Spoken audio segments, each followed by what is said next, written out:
Va ora in onda Spazio Più.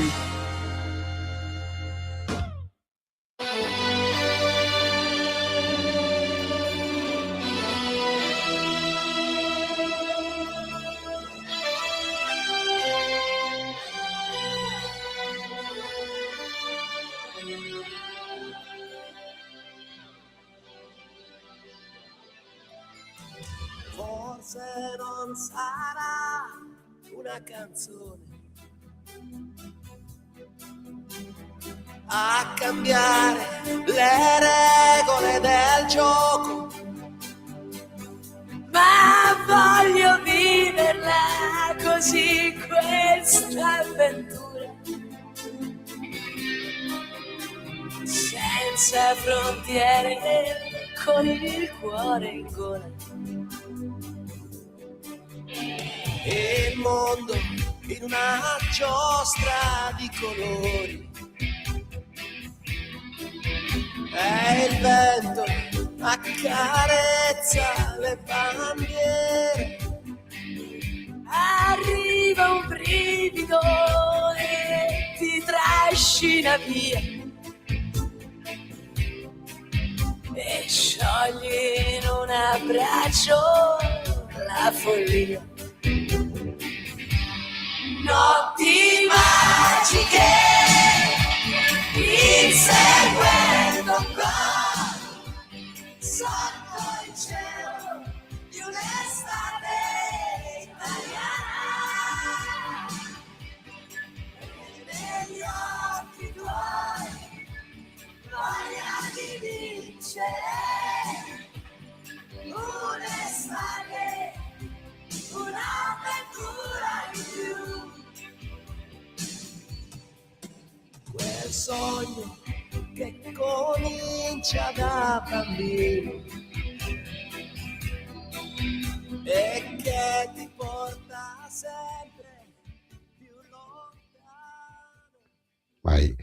Buongiorno a tutti, eccoci qua, anche stavolta sto giro mi hanno lasciato da solo, grazie Mimmo, grazie Federico, anche se Mimmo poi magari qualche senso di colpa l'ha avuto e si collegherà tra qualche minuto sempre da Milano. Buongiorno a tutti, grazie sempre a Radio Libertà per lo spazio che dedica alla polizia penitenziaria al mondo carcere, grazie a Natale dalla regia, sempre non perfetta di più.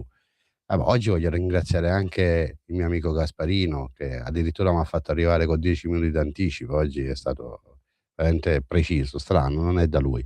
Comunque, detto questo, abbiamo un po' di cose da parlare in trasmissione. Volevo ricordare i numeri perché chiedo a tutti i ragazzi che mi scrivono in chat su Instagram, su Facebook, scrivete qua e chiamate tranquillamente che le risposte ve le do in diretta, perché oggi qualche notizia ce l'ho da dare. Quindi se volete chiamate allo 029294 7222, ripeto 029294 7222, e oppure magari chi si vergogna di chiamare può mandare un messaggio su WhatsApp al 340 670 9659, ripeto 340 670 9659. Eccoci qua, quindi oggi a Milano fa un caldo allucinante. Volevo aprire la trasmissione, ho fatto mettere dalla nostra regia questa canzone che a me evoca tantissimi ricordi. Per chi è un attimo più datato, voglio dire, quindi sa bene che questa è una canzone che ricorda i mondiali del 90, Italia 90. L'ho fatta mettere perché oggi volevo aprire ricordando un mio grandissimo amico che ieri ci ha prematuramente lasciati, Michele Colella, un ragazzo che è cresciuto con me, e questa canzone mi lega tanto a lui perché ricordo bene che quei mondiali li abbiamo visti insieme, cioè eravamo ragazzini, stavamo sempre comunque nella nostra piazza, che per chi lo conoscesse su Civo, quindi volevo ricordare Michele e niente, ci mancherai. Ok, dai, togliamo sto momento di tristezza e andiamo avanti. Niente, oggi ci sono, come dicevo prima, un po' di notizie, partendo da quello che è successo qualche giorno fa a Verona. A me sinceramente mi ha riempito d'orgoglio. Un nostro collega in servizio presso l'istituto di Verona Montorio, fuori dal servizio, ha salvato la vita a un ragazzo di quindicenne che stava con altri amici lì in questo torrente a farsi un bagno, però purtroppo per lui la corrente l'ha trascinato via. Diciamo che grazie a Vincenzo, che si trovava a passare lì per caso, non ha esitato nel spogliarsi e buttarsi immediatamente, e dopo vari tentativi, dopo che comunque anche lui ha rischiato di annegare, è riuscito a prendere sto ragazzo per i capelli, a trascinarlo a riva. Il ragazzo è in terapia intensiva in ospedale. Auguri veramente di una pronta guarigione, ragazzo. Guarda, vi faccio una sorpresa, e oggi Vincenzo ce l'abbiamo qui con noi. Ciao Vincenzo. Salve, buongiorno, salve a tutti, ciao Antonio. Vincenzo, ancora complimenti, veramente sei stato non il top, di più, quindi noi ci conosciamo da anni, quindi sta cosa mi rende ancora più orgoglioso. Ti ho chiesto di intervenire perché è giusto che tu dica quello che è accaduto, perché veramente a noi tutti appartenenti al corpo di polizia penitenziaria ci ha riempito d'orgoglio. Ma io credo che ogni singolo cittadino, dopo aver letto la notizia, comunque è rimasto contento e soddisfatto, perché comunque poi noi appartenenti alle forze di polizia, comunque a prescindere, facciamo sempre il nostro dovere. Vai Vincenzo, raccontaci un po' com'è andata. Allora Antonio, io ti racconto questa brutta vicenda perché per me adesso, ancora oggi, è dura raccontarla, però ecco, faccio forza e l'opinione pubblica, la gente deve sapere cosa sia successo. Allora, io come spesso faccio, vado in bici, che è il mio sport preferito, e ero nel rientro a casa, nella strada dietro il paesino che abito, San Martino Buonalbergo, località Ferrazze, e vedo due volanti dei carabinieri comunque venire nella parte contraria, dove io, nel senso di marcia contrario, ad alta velocità e con le sirene. E quindi là per là mi sono un attimino fermato per dire cosa sta succedendo, e vedo queste due volanti entrare in questa stradina di campagna, ma senza pensarci dico, forse serve essendo un poliziotto posso dare una mano, serve un ausilio al collega, fammi vedere se serve qualcosa. Sono ritornato giusto per il senso di dovere, ecco. E entrato in questa stradina mi rendo conto che c'erano un gruppo di ragazzini che piangevano e urlavano sta affogando, sta affogando. Non capivo cosa stessero, cioè sta affogando chi, cosa? E quindi corriamo verso l'argine del fiume, e alla mia destra vedo già due carabinieri che erano tutti bagnati, perché penso che i ragazzi si siano buttati prima di me, ma in tentativi inutili non sono riusciti perché la corrente veramente era tanto forte. Arrivato proprio vicino a loro vedevo questo ragazzo che comunque giaceva sul fondo, perché lì l'acqua era cristallina, e quindi cioè, mi sono bloccato un secondo, ma fortunatamente loro avevano gli stivali, alcuni di loro si erano buttati con tutto il cinturone proprio per salvarlo, i colleghi dell'arma dei carabinieri. Allora che gli dico vicino al brigadiere che era lì, legami la corda che ci provo io, legami la corda, mi tolgo le scarpe, tolgo il caschetto, e nel primo tentativo capisco che la corrente veramente era troppo forte, perché mi butta lontano, mi trascina sotto e mi butta lontano. Allora risalgo, perché tirato dai carabinieri il brigadiere mi fa dai sali, no? Altrimenti ci rimani pure tu. Però in quel momento, sai, essendo padre, avendo un ragazzino che era lì, Sì. scusatemi per l'emozione, quindi mi sono rilanciato. Fortunatamente un po' più avanti sono andato controcorrente, così facendo, andando sotto con tanta forza, sono riuscito appena proprio, come si dice, a prenderlo per i capelli. Quando uno dice ti hanno preso per i capelli, il vero senso della parola è stato quello: prenderlo per i capelli, poi agganciarlo sotto le braccia con l'altra mano, così come l'acqua era cristallina, quindi i carabinieri vedevano io cosa stessi facendo, nel meno di pochissimi secondi, tirando la corda, mi hanno tirato fuori. E poi lì c'era il 118 già sul posto, che hanno cominciato le prime manovre di soccorso, poi in un attimo è arrivato l'elisoccorso che ha continuato con le manovre. Dopo circa 10 minuti, credo, perché poi il tempo, quando si è in queste situazioni, vola, quindi io credo che erano 10 minuti. Mi hanno detto c'è battito, dai, forza, carichiamo in elicottero, dai. E da lì io mi sono un attimino un po' rilassato, e quindi, però tutt'oggi devo dire che comunque sono scosso da quello che è successo, perché un bambino di 15 anni, poi ieri sono stato anche dalla famiglia, perché non avevo il coraggio, dovevo un attimino tranquillizzarmi, sì. Esatto, tranquillizzarmi. Poi sono andato, perché sono andato stesso quella sera, perché io dovevo sapere come stava il ragazzo. Il ragazzo, la mamma mi dice che comunque non è in una condizione favorevole, attualmente in prognosi riservata, quindi incrociamo le dita. Speriamo in un miracolo, perché un quindicenne deve vivere, non può finire così per una bravata, perché io credo che sia stata una bravata, un tuffo andato male, credo che sia questo. Antonio, questa è Vince, la guarda, storia. io ti sento emozionato, ma guarda che lo sono anche io, come credo tutti coloro che ci stanno ascoltando, perché comunque è una storia veramente tosta, e ti faccio ancora i complimenti, perché hai avuto un coraggio abnorme. Hai detto una cosa bellissima: essendo padre mi sono comunque buttato senza pensarci. Diciamo che sei stato pure, tra virgolette, incosciente, perché hai rischiato seriamente di rimanerci anche tu, perché comunque conosciamo a volte le correnti dei torrenti, quindi sono veramente pericolosi.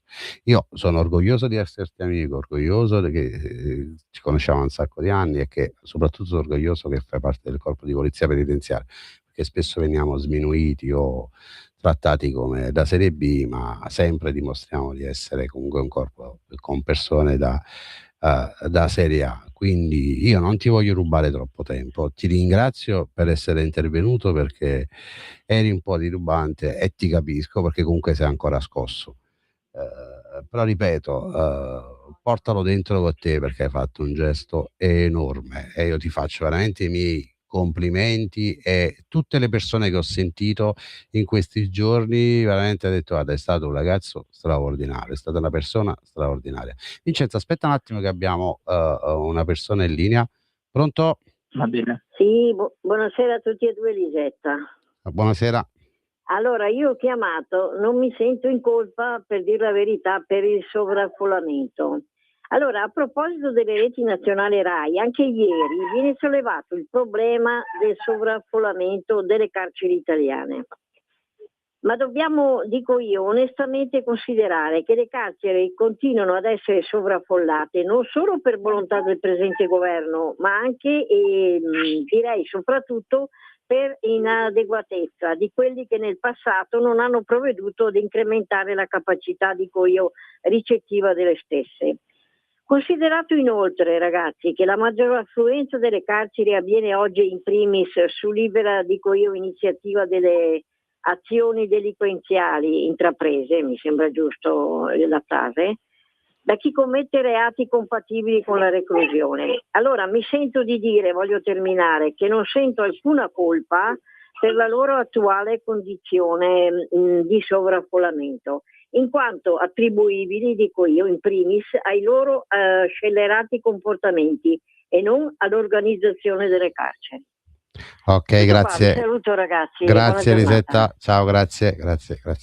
Ecco Vincenzo, poi risponderemo successivamente a Lisetta, perché non era l'argomento che stavamo trattando, ma è un argomento che noi trattiamo sempre, spesso, anzi. Quindi non ti volevo rubare altro tempo, ti voglio ancora ringraziare, noi ci vedremo presto. In bocca al lupo per tutto, mi raccomando, e sicuramente anche i tuoi figli saranno orgogliosi di quello che hai fatto. Pregate per lui, questo voglio dire. Bravo, assolutamente, hai detto una bellissima cosa. Pregheremo tutti per il ragazzo, affinché tu aggiornami, Vince, aggiornami. Va benissimo, ok, un abbraccio Antonio, grande. grazie. Ciao Vincenzo. Un abbraccio, buona giornata. Ciao. Ecco, questa è stata una bellissima sorpresa, no? Avere Vincenzo con noi, perché, ripeto, quello che ha fatto lui è stato un qualcosa di veramente grande, perché mettere a repentaglio la propria vita per salvare comunque una vita altrui non è da tutti. Vincenzo l'ha fatto, quindi c'è da essere assolutamente orgogliosi. Detto ciò, ma abbiamo l'altro co-conduttore ancora lì? Ah, beh, beato lui. E niente, ne approfitto per dare alcune risposte, perché ho visto che sono arrivati dei messaggi su WhatsApp. Buongiorno, signor Filò, notizie per la graduatoria del concorso 6, 53 posti. E con quanto si partirebbe? Grazie in anticipo. Allora, la graduatoria molto probabilmente potrebbe uscire entro fine giugno, quasi sicuramente.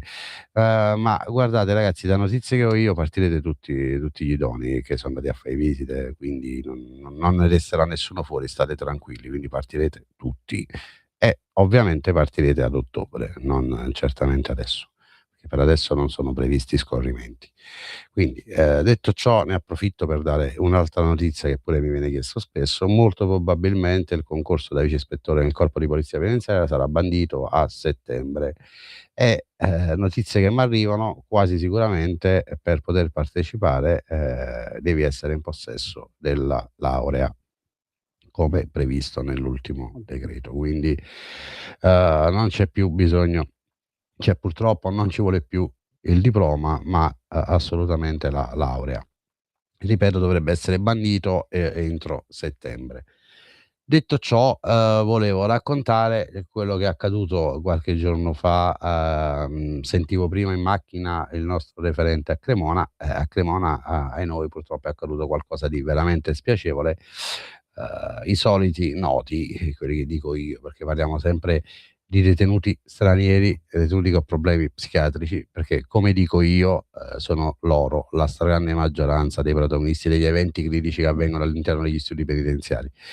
Anche in quelli di Cremona, purtroppo, ai noi, hanno fatto danni, perché hanno sfasciato letteralmente una sezione, hanno aggredito qualche collega, hanno fatto danni ingenti, enormi, e poi c'è la Salis o chi per lei che dice che bisogna chiudere i carceri. Quindi va bene, e quindi e niente, è stata una lunga serata in quel di Cremona, però grazie alla grandissima professionalità dei colleghi che prestano servizio nel reparto cremonese, poi tutto è rientrato. So che mi è stato detto che è arrivato l'ausilio anche di alcuni istituti vicini, quindi il tutto poi è rientrato assolutamente nella norma. Però questo ci deve far riflettere, perché qua non si vuole parlare di eh, essere razzisti o dire sempre le stesse cose. No, purtroppo è così.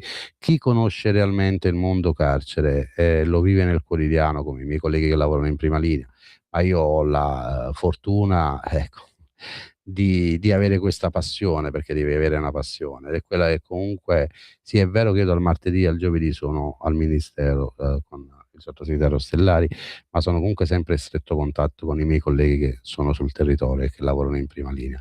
E poi quando posso io torno quasi sempre, tutti i fine settimana, quindi credo di conoscerla un pochino la materia. Purtroppo le notizie che giungono da tutto il territorio nazionale sono sempre le stesse, voglio dire che i protagonisti sono sempre gli stessi: detenuti stranieri con problemi psichiatrici di non facile gestione, non rispettose delle regole. Quindi voglio dire, siamo sempre lì. Ripeto, non perché uno è razzista o altro, ma assolutamente no. Però questo dato deve far riflettere, perché proprio, come dicevo prima, l'altra sera a Cremona i protagonisti sono stati sempre loro: detenuti stranieri, detenuti con problemi psichiatrici, che comunque si trattava di una sezione con all'interno detenuti articoli 32, quindi con problemi psichiatrici. Perché purtroppo ai noi questi signori arrivano in Italia, non rispettano le regole, non rispettano le leggi. Noi spesso vediamo quello che accade, no, sul territorio, perché poi guardando i vari TG vedi l'extracomunitario che aggredisce l'italiano, aggredisce le ragazze, sale sui tetti delle auto, spacca di tutto, e quindi poi c'è l'intervento dei colleghi della territoriale, però una volta arrestato, fermato, e ripeto e ribadisco, i colleghi che lavorano sul territorio hanno il taser, è uno strumento fondamentale. Purtroppo a noi ad oggi ancora c'è stata data questa possibilità, e non per colpa del governo, perché io ve lo posso garantire, il governo l'ha proposto più volte, ma purtroppo ai noi ci sono sempre i soliti noti che vanno contro tutto ciò che è il mondo della polizia, e quindi poi in istituto, sai, poveri detenuti, poveri altri, ma certamente il poliziotto penitenziario non si metteva a scherzare a giocare col taser, dando addosso alle persone così in maniera gratuita. Però è un ottimo deterrente per far sì che comunque a qualcuno gli passi la voglia di dare fastidio, di distruggere, ad aggredire. Però siamo sempre lo stesso discorso. Detto ciò, qualcosa bisogna inventarsi, perché poi cosa accade? Il rischio è concreto che poi questi signori si sentono liberi di fare ciò che vogliono, e ve lo posso garantire. Non rispettano assolutamente l'istituzione, quindi il poliziotto che lavora in prima linea in sezione, ma posso dire dei colleghi che lavorano in sezione come i colleghi che lavorano al nucleo di dotazione e piantonamenti, la stessa cosa, perché anche loro comunque hanno a che fare nel quotidiano con questa tipologia di detenuti di, ripeto, non facile gestione. Quindi devi avere una forza interiore enorme, perché a volte sei aggredito, ti offendono in qualsiasi modo, qualcuno prova a fare anche gesti inconsueti, e lì veramente bisogna dire grazie a tutti i poliziotti penitenziari che lavorano sul territorio, perché hanno una pazienza enorme, una professionalità estrema, e riescono comunque sempre a sistemarle certe dinamiche. Però come dicevo prima, il problema è sempre uno.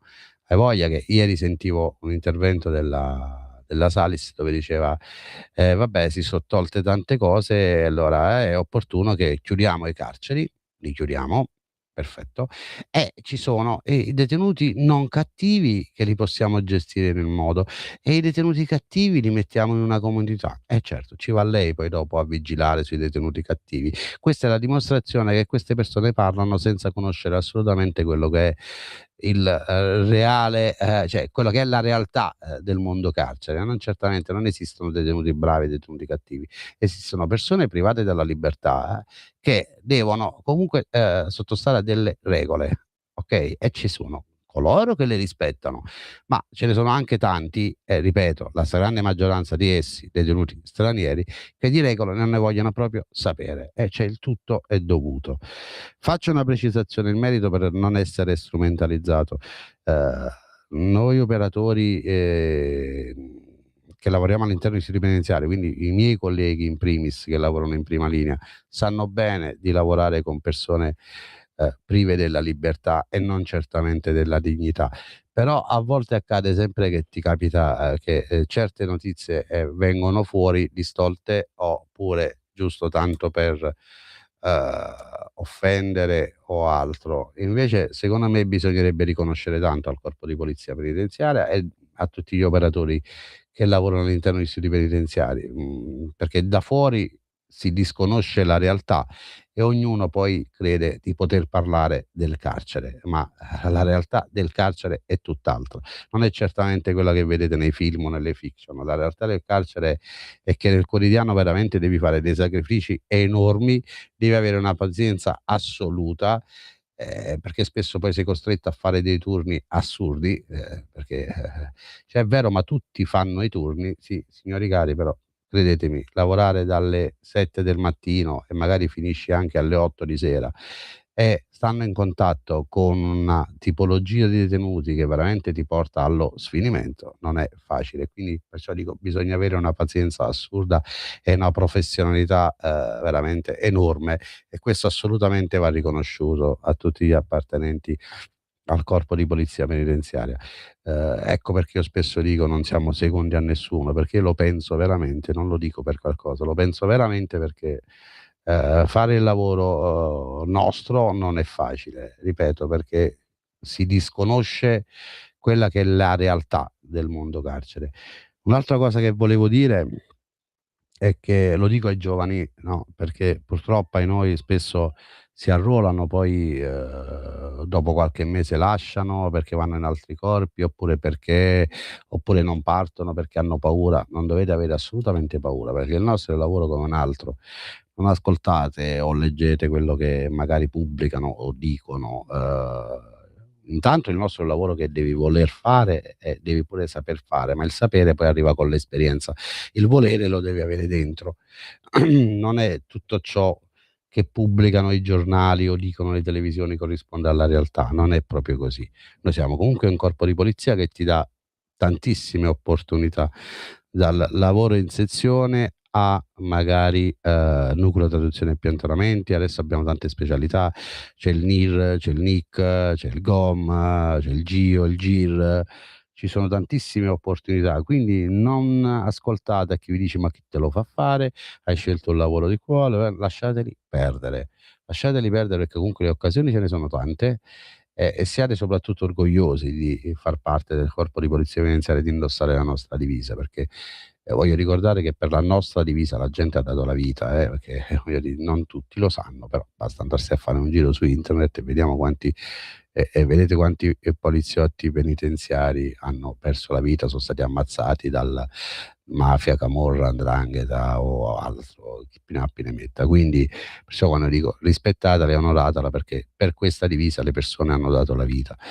Detto ciò, Natalia, abbiamo la pubblicità e poi partiamo con la seconda parte con l'ospite. Ascolta i tuoi programmi preferiti, le notizie, la musica che ami e non solo. Con l'app di Radio Libertà puoi interagire con i conduttori anche quando sei in movimento. Non aspettare, cerca Radio Libertà nello store del tuo smartphone o tablet e scarica l'app gratuitamente. Radio Libertà, tutta la radio con te. Scopri di più su radiolibertà.net. Semplicemente la tua radio. In quanti ti promettono trasparenza, ma alla fine ti ritrovi sempre con la bocca chiusa e non puoi dire quello che pensi. Radio Libertà non ha filtri né censure, ascolta la gente e parla come la gente.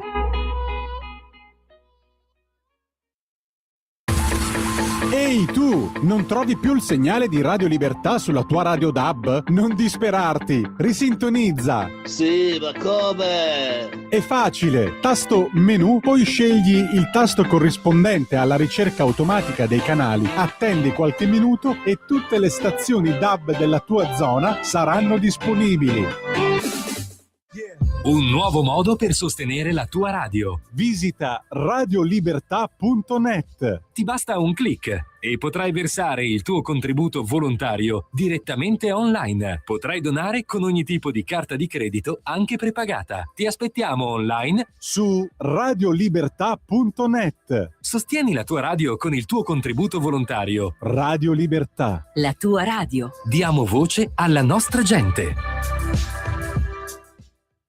Eccoci tornati in diretta dopo giustamente la pubblicità che mantiene viva Radio Libertà, non solo la pubblicità, ma anche altro. Abbiamo ce l'abbiamo? No, Mimmo? C'è? È vivo? Esiste? O si è dimenticato, viene solo il sabato mattina per portarti il caffè a te? Ah, perché questo mi dovevi dire, visto che almeno non mi vizia mai, anzi mi tratta sempre male.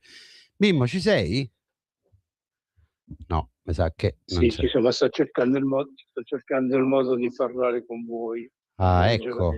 Buongiorno Mimmo, che piacere di sentirti. Buongiorno Antonio, come va? Bene. Ma quando pensi di tornare un attimo a lavorare, visto che ormai... Mi sentite? Sì, ti sentiamo Mimmo, ti sentiamo. Vabbè, intanto presentiamo l'ospite che abbiamo. Io sento male voi. Trova una posizione, Mimmo. Trova una posizione, spostati. Intanto salutiamo il nostro ospite, che è Luigi Zaccaria, che ultimamente lo stiamo sentendo spesso, che è il coordinatore regionale del Lazio del Dipartimento Carcere e Polizia Penitenziaria della Lega. Ciao Luigi. Ciao Antonio, grazie a tutti voi di Radio Libertà e soprattutto ai colleghi in ascolto.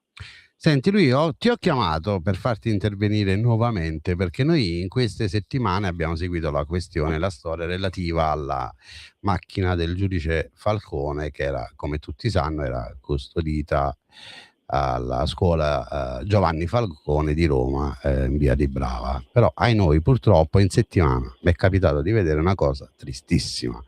Mi è capitato di vedere delle foto e un video dove purtroppo ai noi è accaduto ciò che noi tutti speravamo che non accadesse. L'hanno portata via. Sì, purtroppo sì, è accaduto il giorno 8 giugno, l'auto è stata impacchettata e portata via a Palermo, come tutti noi insomma speravamo non accadesse mai. Adesso ci stiamo anche noi adoperando per fare qualcosa con il Dipartimento Carceri Lazio. Tra l'altro Antonio, so che tu ci supporti in tutto quello che facciamo e a giorni insomma stiamo mettendo su un'iniziativa che vorremmo coinvolgere un pochino tutta Italia, perché quell'auto è un patrimonio degli italiani e non è un patrimonio solo siciliano e appartiene a tutti coloro che si identificano nel decalogo delle forze dell'ordine e della polizia penitenziaria. Che poi Luigi, ricordiamo a chi ci ascolta, perché magari non tanti lo sanno, perché magari non ci hanno ascoltato settimane scorse, come è stata recuperata l'auto del giudice Falcone e da chi soprattutto? Ecco, guarda, questa è una cosa che mi sta molto a cuore, ma penso a tutti coloro che indossano la divisa. Quell'auto nel 93, dopo quella brutta tragedia di Capaci, fu portata a Cuneo in un'azienda che doveva fare i rilievi statici e tutte le verifiche del caso, perché poi la procura doveva verificare anche in termini assicurativi se aveva resistito la blindatura e se si poteva insomma salvare il giudice da quell'esplosione. Quest'auto è rimasta lì dal 93 fino al 2011 circa, dove lì andò a visitare questo luogo, questa rimessa di Cuneo, il generale Ragosa insieme al generale Mattiello, che sono delle istituzioni del corpo di polizia penitenziaria. Ahimè, il generale Ragosa purtroppo non c'è più, diciamo una preghiera in suo onore, insomma.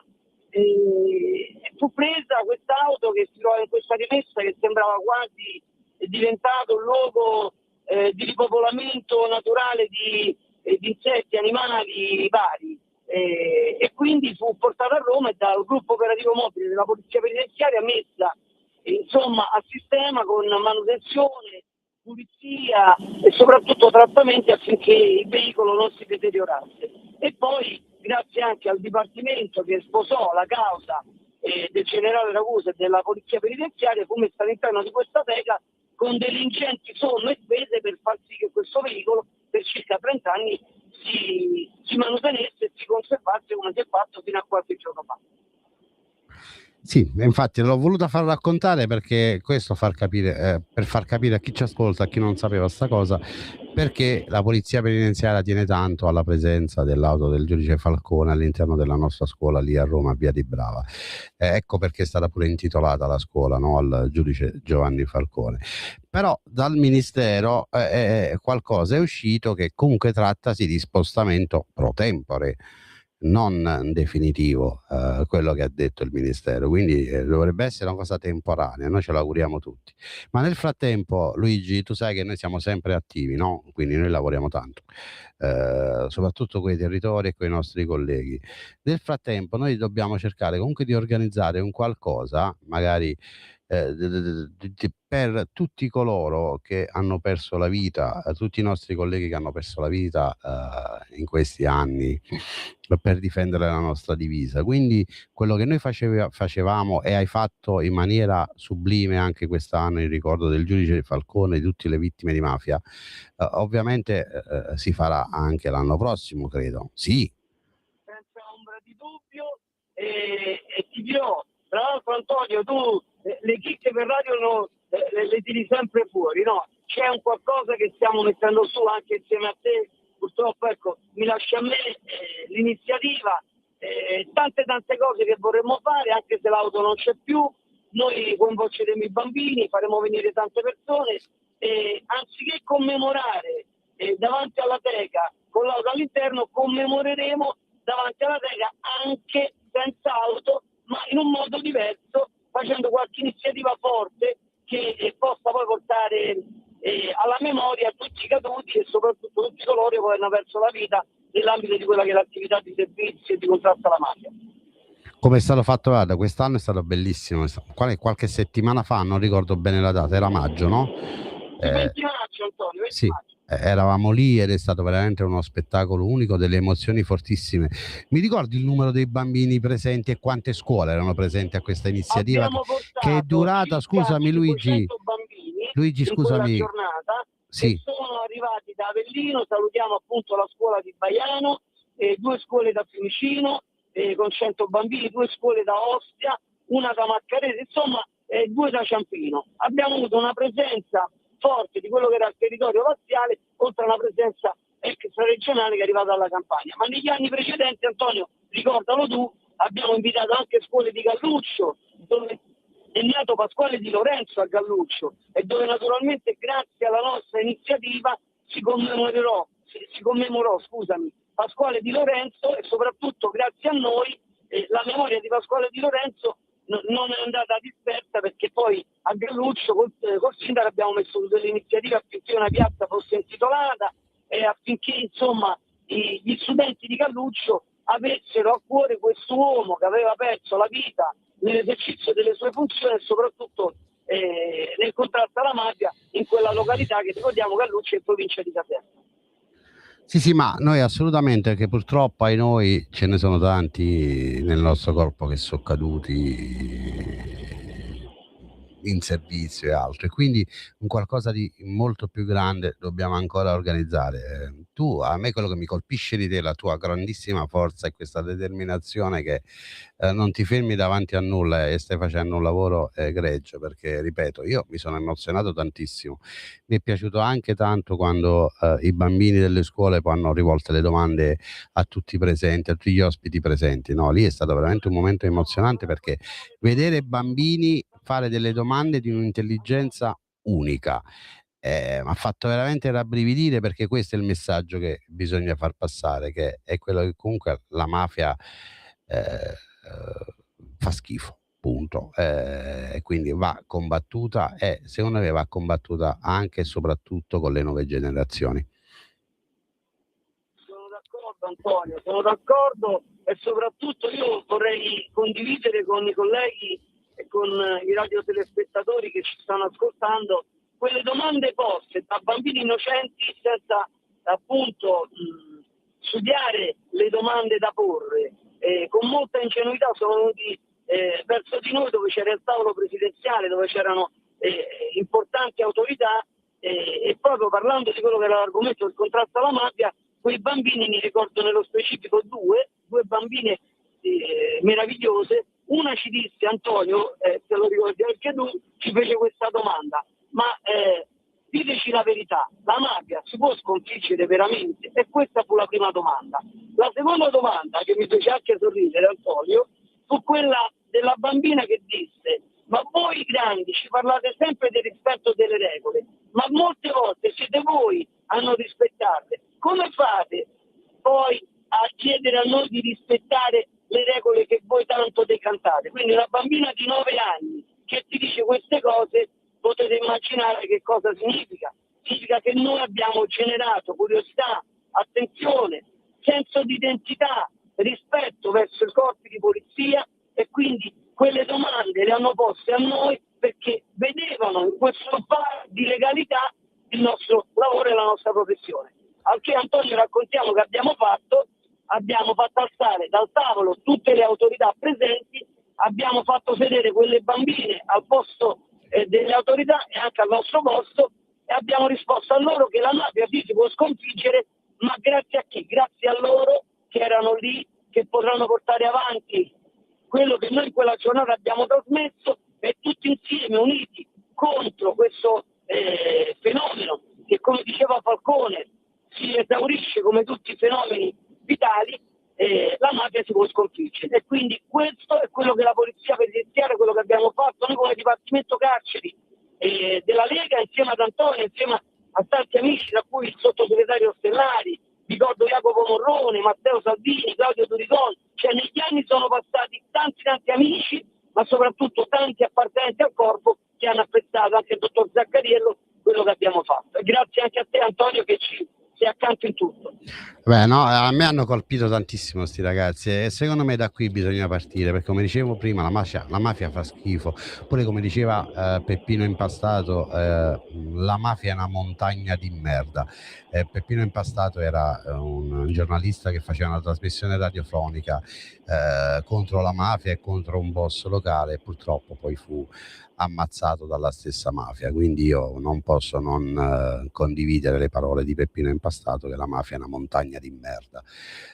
Correva l'anno 78, quando fu ammazzato Peppino Impastato. No, a me hanno riempito d'orgoglio quelle parole di quei ragazzi, e poi, se ti ricordi bene, ho raccontato anche una cosa che a me ci tengo a dirla, ha riempito d'orgoglio a me personalmente, quando mia figlia mi disse: papà, ricordo bene, all'esame di terza media doveva portare una tesina, io non sapevo nulla, e mi fa: papà, ecco, questa è la tesina che ho preparato io per l'esame di terza media, ed era una tesina su Falcone e Borsellino. Questo perché a me piace tanto, no, guardare i documentari, ascoltare, sapere, informarmi, e qualche volta mia figlia li guardava con me, e anche lei poi si è interessata a sta cosa. Ripeto, quel giorno mi sono venuti gli occhi lucidi, perché quando si è presentata da me mi ha detto: ecco, questa è la tesina che sto preparando, ed era la tesina di ripeto, su Falcone e Borsellino. A me sinceramente sono venuti i brividi, perché io ci credo, la mafia deve essere combattuta e può essere assolutamente sconfitta, però come dicevano i ragazzini quel giorno, l'esempio lo dobbiamo dare noi in primis, perché altrimenti si fa più fatica. Mi dice la regia che Mimmo c'è. Mimmo, ci sei? Sì, Mimmo, ci sono. ci sei, Mimmo? Sono Ecco. all'interno di... Sì. Mimmo, vuoi aggiungere Sono qualcosa? Mi all'interno farebbe di piacere, ricalcati. mi farebbe piacere un tuo pensiero in merito. Io volevo dirvi dove mi trovo in questo momento. Io Ecco, vai, ho dove sei, portato Mimmo? la radio Villa Ricalcati a Varese, dove c'è un convegno che parla appunto di giustizia, della presenza del vice capo DAP, di Fabrizio Rinaldi, che è il direttore della casa circondariale di Varese, di David Maria Riboldi, che è il cappellano di Bustarsizio, nonché il creatore della Valle di Ezechiele. Vabbè, deve essere...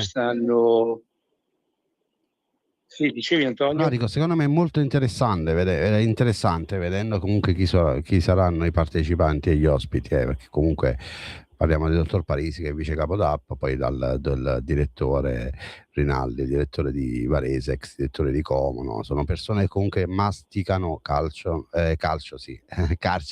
scusatemi, io mastico sia carcere che calcio, quindi masticano carcere, quindi... Caro Antonio Ferroni, tu caro Antonio Ferroni, sei fissato sempre col calcio, e in particolar modo col Napoli. No, io non sono fissato, sono un malato del Napoli, quindi è diverso questa malattia. Guarda, questa passione per il Napoli ce l'hanno in tanti, io sono in questo vicino ad Antonio come in tante altre cose. E poi noi ultimamente stiamo vivendo belle annate, ci stiamo prendendo delle soddisfazioni, no? Quindi lasciaci godere un attimo. Tornando a noi, Mimmo, è il tema del convegno, perché prima ti abbiamo sentito male, perciò volevo... Il tema è quello sull'inclusione delle persone private della libertà. Okay. Non per tu, casca pennello, fagiolo, perché tu, essendo l'assistente di Ostellari, che appunto si occupa del trattamento dei detenuti, è un argomento che appunto voi prima avevamo questa delega, sì. No, non abbiamo più la delega, però sì, è un qualcosa che è stato fatto in questi anni, è stato fatto con molta professionalità, sono arrivati ottimi risultati. Sì, prima sì, adesso non più, perché come ben sai sono state ridistribuite le deleghe, al sottosegretario Ostellari sono state assegnate le deleghe della giustizia minorile rafforzata, quindi ecco, ho capito. Sì, però mi hanno fatto un bel regalo, dando Ostellari quello della giustizia minorile, considerato il disastro che c'è in giro. Che c'era, no, questa è una delega che Ostellari ha dall'inizio.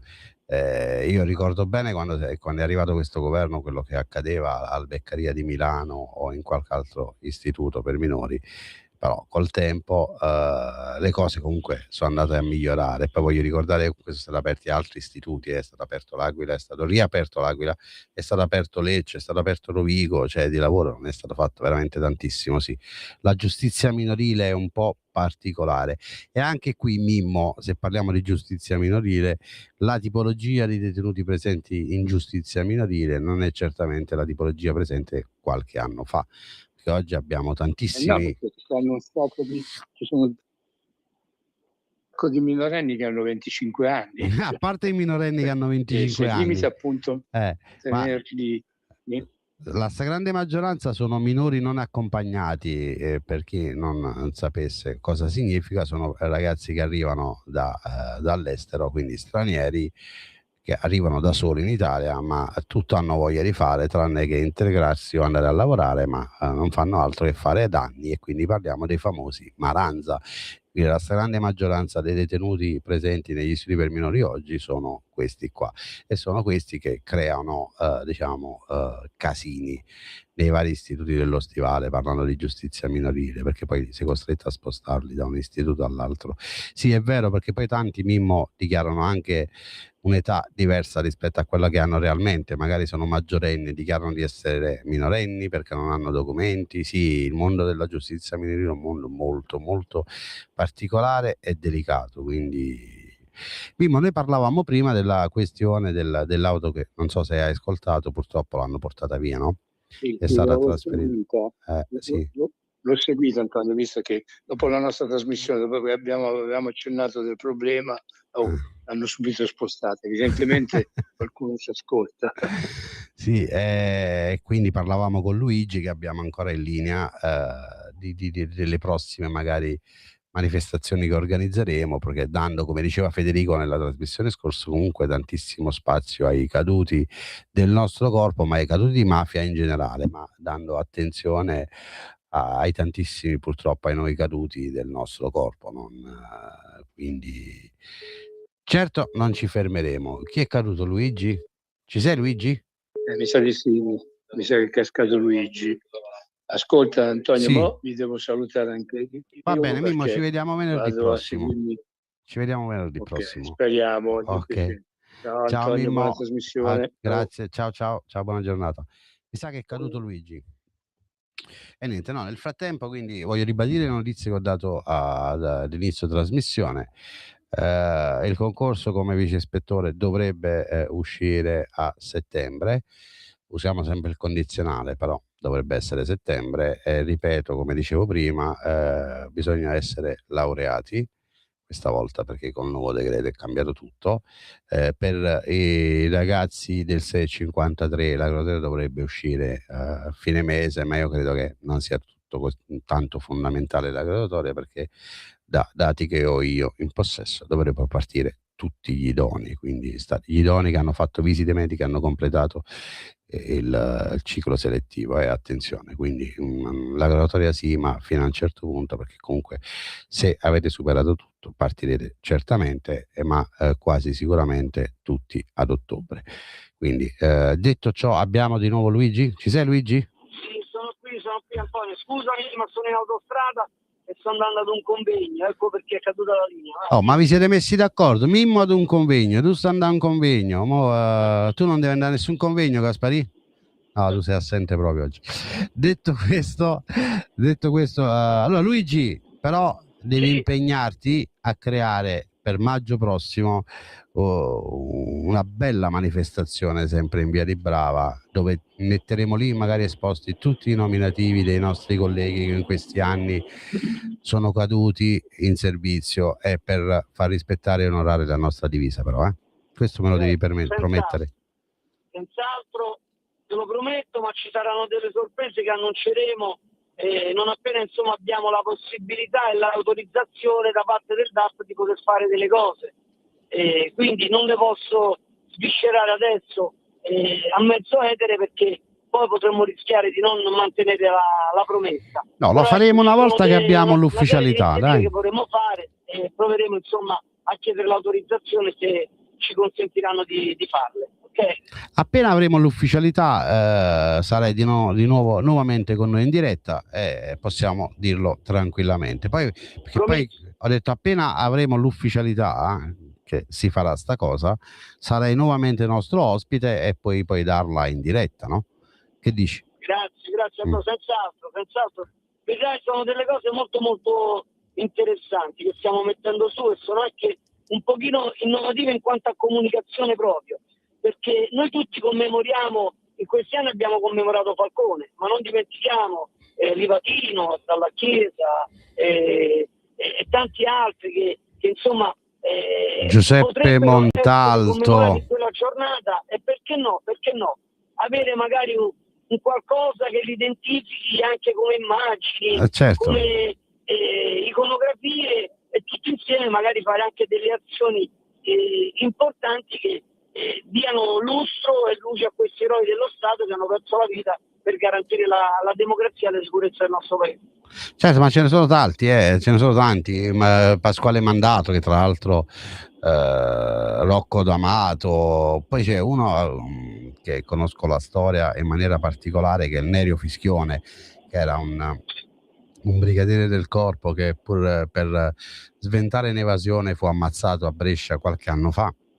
Ce ne sono tanti, secondo me bisogna solo mettersi lì e organizzare, perché anche questo è dare lustro al nostro corpo e soprattutto anche questo il ricordo e il rispetto verso chi ha dato la vita per la nostra divisa. È quello che dovrebbero capire i ragazzi che oggi si accingono ad entrare a far parte del nostro corpo. Da qui bisogna capire e partire per dire: ascoltate un attimo, se ho intrapreso questo percorso lo devo fare per bene, soprattutto il ricordo e il rispetto di chi ha dato la vita per questa divisa.